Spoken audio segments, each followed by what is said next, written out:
This is the Hidden Killers podcast with Tony Brueski, featuring former FBI Special Agent and Chief of the Counterintelligence Behavioral Analysis Program, Dreeke.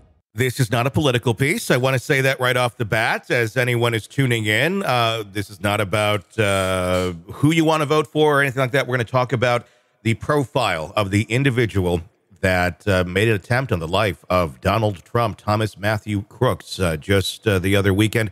And we're also going to go into the details of how might have this happened. Dreeke, retired FBI Special Agent, Chief of the Counterintelligence Behavioral Analysis Program, with us to talk about all of this. When this happened, actually, you were one of the first people that came to my mind. I had questions, and I think you might have some answers. Was that Radio Shack, or was that, I forget what that was. Now we're dating ourselves. Now we Radio are, Shack. yes, very much so. But obviously, I mean, this was quite an incident in history. We have not seen an attack like this on an American president since, was it 1981 with Reagan?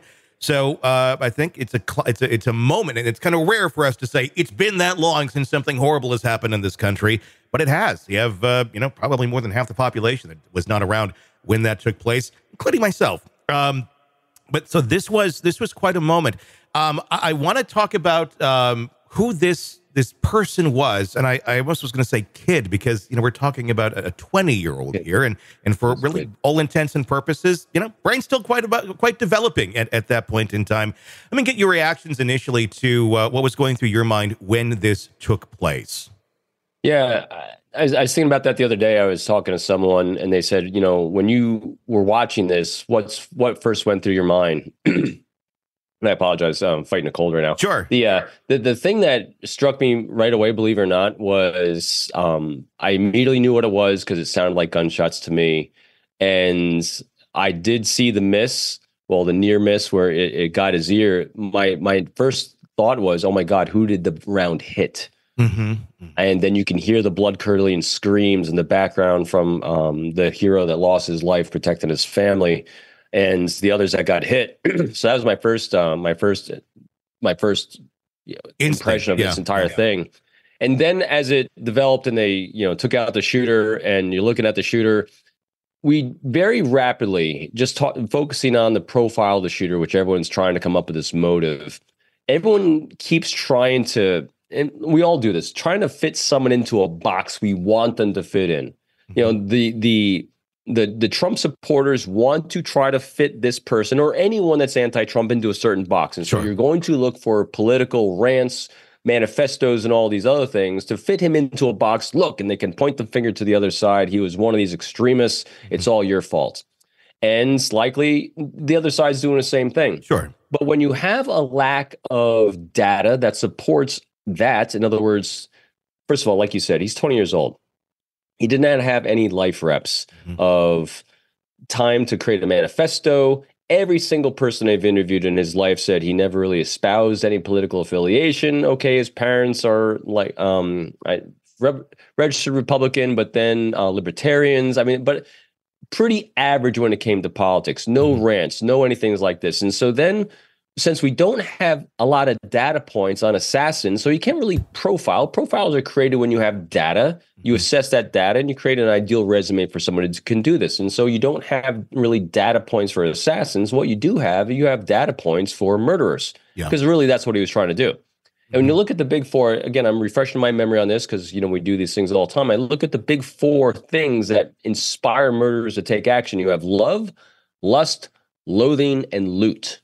And out of those big four things that are motivation for murder, what might fit this individual to inspire him to take a pot shot and try to take out the president of the United States or someone of notoriety? And that was loathing. Not loathing necessary to the individual, because we don't have any data points that he was loathing Trump. What was he loathing? Well, we have lots of data points. Everyone around him saying he was bullied. Bullied, bullied, bullied. And so when you have someone who's been bullied, a victim mindset, I have seen reports that he had clinically been diagnosed with depression potentially. And when you have all these things together, that with that victim mentality, and you have access to firearms, no good things are going to happen. So with that with these limited data points we have, when we're looking for a reason for someone to do something, I went to the only other data point we have is look at Hinckley, trying to take out Reagan. Him shooting Reagan was not about being anti-Reagan. It was trying to impress in his deranged mind Jodie Foster. Yeah. By taking out someone of notoriety by impressing her. So I go to the area of my conjecture that you're dealing with a 20-year-old without the prefrontal lobe being fully formed, and he's acting on semi-impulse. There was some planning here, but again, this event was not anything that was planned years in advance. Sure. We're talking weeks. And from what I understand, he did searches for both the RNC and the DNC. So he was just trying to do something of notoriety. And then he posts something, I think, the day before saying, hey, big things happening on the 13th. He posted that on it wasn't Discord, it was Steam, one of the other gaming platforms. Yeah. On Steam. Yeah. So all these things give me the hypothesis and conjecture that this was a person that was just going for notoriety to prove to the people he loathed that I'm more than you say I am. Look at me. Look what I can do. And so when it comes to motives behind this, that. And then when you then throw on top of it, then I thought of suicide by cop. Maybe it was someone did this because someone did say he was clinically depressed. But then when you actually have him telling his boss, I'll be back in work the next day. Yeah, it makes you wonder. Yeah. And then also, and the other thing too is the rudimentary explosive in the trunk as a potential distraction, so he get it off the roof. So all these things lead me to say it most likely was not suicide by cop he was seeking. It wasn't motivated by any political rant. So what are you left with? Loathing towards those other people. So he's trying to prove himself through notoriety. So that's my conjecture. So not even so much about, I mean, if Joe Biden had been going through town, he may have tried to make an attempt there. It was just more so, if I'm trying to understand this correctly, doesn't matter the figure. Who's the highest profile person that's going to be coming through town anytime soon? How can I get my attention? And I'm going to go after that person just to get the attention. I think so. I mean, I know it's a leap, but again, we don't know what the investigators know, but from what's been coming out in the media, and I apologize because my dry throat. Yeah, no, you're all good. We just know what we know from what we see in the media from that leakage. I would say he was going to go for any person of notoriety he could. Yeah, I mean, and the fact that he's saying he's going to come back into work the next day. I mean, this is someone, I mean, it makes you wonder, was he just telling his boss that, or was he thinking, I'm just going to go take out the former president and no one's going to be wiser. I'm just going to sneak out of there. And I mean, that just shows, I mean, and there's something wrong there if that's what's running through your mind, that this is just going to be take the shot, get off the roof, and then, go have a Big Mac and go home.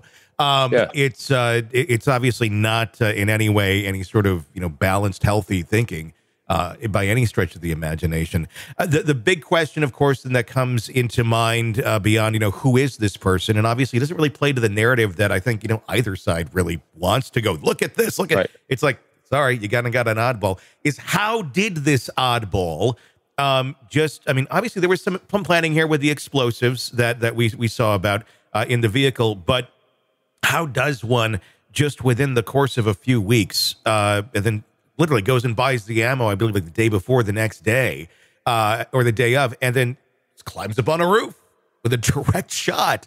I mean, these are things where I think us and the general public just think, no way this could ever happen.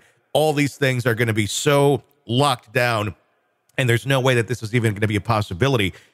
Clearly it wasn't. And he was able to just get right up there with people even noticing. And there was attempts there, or not attempts, but there were openings, there were windows where he could have been stopped. Let's talk about that. I think we had a confluence of a lot of things happening. First, I think we have a leadership failure on the part of Secret Service, and not from the granular level, because I'm going to do a compare and contrast the different elements of the perimeters that you saw. And then again, I only am analyzing what I see in the media. Sure. This is all my conjecture, because I'm definitely not disparaging absolutely anyone. I think this is a result of a societal problem, actually. Want to listen ad-free? Want advanced access to all of our interviews before anyone else? Become a True Crime Today Premium Plus subscriber on Apple Podcasts. You get every episode commercial-free. So you can binge on true crime until you can binge no more. Search True Crime Today Premium Plus on Apple Podcasts now, or go to our podcast page and sign up now. More of the Hidden Killers podcast next.